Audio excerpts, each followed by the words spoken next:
En Antamina, el grupo QTC viene realizando pruebas operativas con el DJI Dock 3 en un entorno minero real.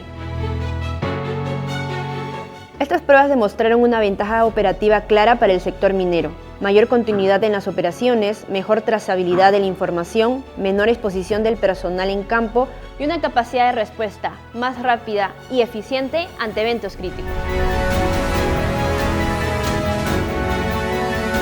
Hablando de los algoritmos de la inteligencia artificial que ofrece el Matrix 4TD, pues obviamente nos da una mayor autonomía en el tema de detectar personas, detectar vehículos y también para los vuelos nocturnos, que es un poco más complicado al momento de poder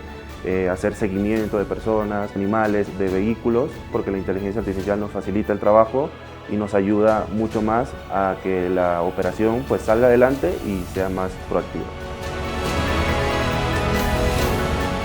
En Protecta Perú estamos convencidos que todas las soluciones inteligentes de protección requieren de conocimiento, tecnología y profesionales de la seguridad.